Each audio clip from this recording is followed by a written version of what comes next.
विशाल हिमालय के पार स्थित यह क्षेत्र सफ़ेद और भूरे रंग के पर्वतों, गहरे नीले पानी की झीलों और बादल रहित स्वच्छ नीले आसमान के नीचे काराकोरम रेंज के उत्तर पूर्व और कुनलुन पर्वतों की गोद में स्थित प्रकृति की सुंदरता से परिपूर्ण यह क्षेत्र है अक्साई चीन।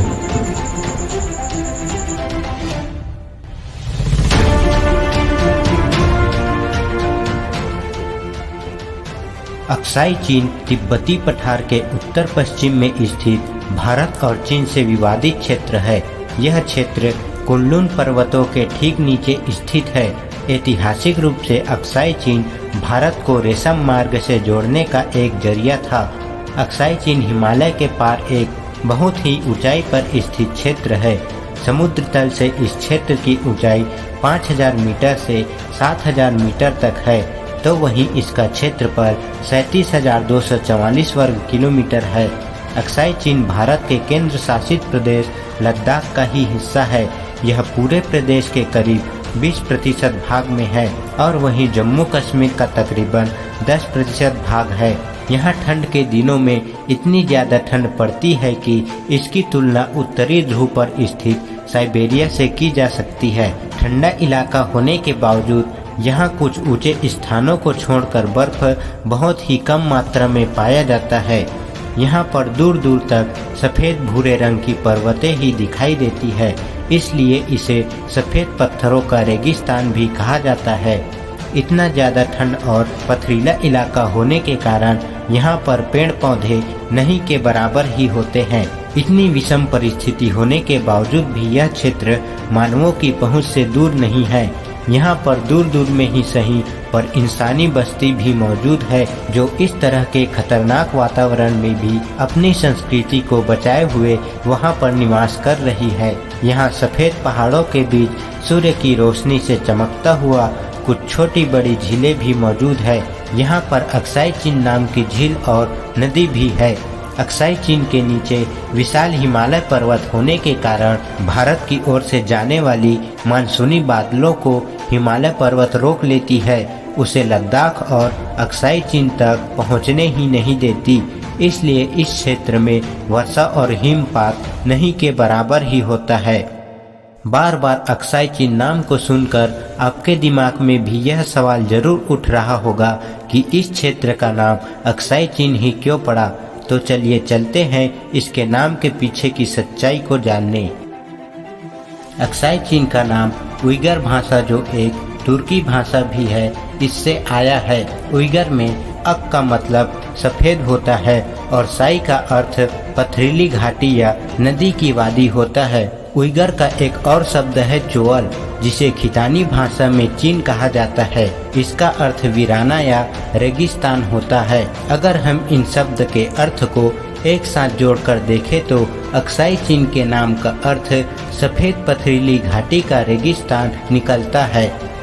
चीन की सरकार इस क्षेत्र पर अपना अधिकार जताने के लिए अक्साई चीन के नाम का अर्थ चीन का सफ़ेद रेगिस्तान बताता है।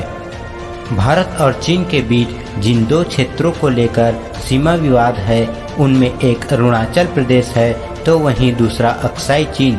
अक्साई चीन के सीमा विवाद को जानने के लिए हमें चलना होगा इसके इतिहास में, जब इस क्षेत्र की सीमा का निर्धारण किया जा रहा था। तो यह बात है सन 1865 की। 1865 में सर्वे ऑफ इंडिया के अफसर W.H. जॉनसन ने इलाके का जो नक्शा बनाया, उसमें अक्साई चीन को लद्दाख का ही हिस्सा बताया गया।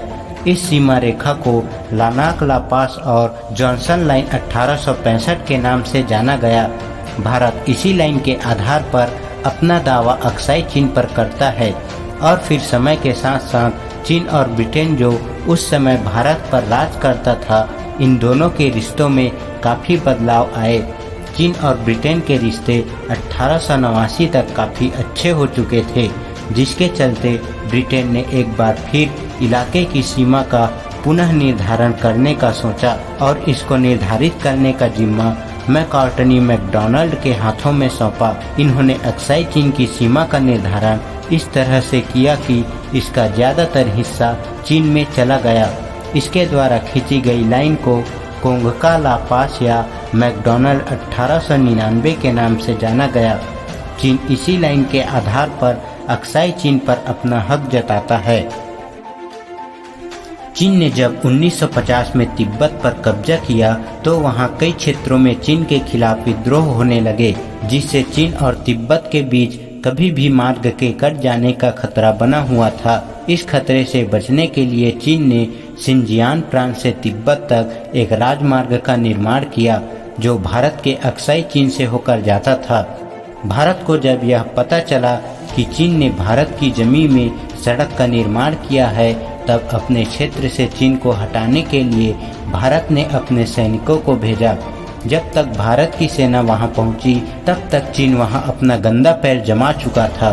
चीनी सैनिक पहले से ही तैयार बैठे हुए थे और साथ ही उस समय चीन के पास अच्छे हथियार भी थे, जिसके कारण भारतीय सेना की स्थिति कमजोर पड़ने लगी और भारत सन 1962 का यह युद्ध चीन से हार गया। इस युद्ध के खत्म होने के बाद जिस क्षेत्र पर चीन का कब्जा था और जहां पर भारतीय सेना थी, उसे अलग करने वाली रेखा खींची गई, जिसे LAC या लाइन ऑफ एक्चुअल कंट्रोल के नाम से जाना जाता है। यह रेखा लद्दाख और अक्साई चीन के बीच खींची गई। यह रेखा पहाड़ों, नदियों और झीलों से गुजरती है, जिसके कारण यह रेखा पूर्णतः स्पष्ट नहीं है।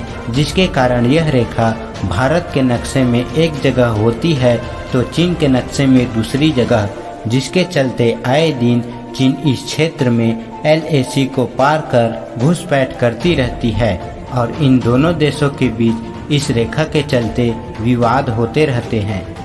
आज के वीडियो में बस इतना ही। वीडियो अच्छा लगा हो तो लाइक करना और हमारे इस चैनल से जुड़ने के लिए चैनल को सब्सक्राइब जरूर करना, ताकि आप तक हमारी आगे आने वाली वीडियो पहुंच सके।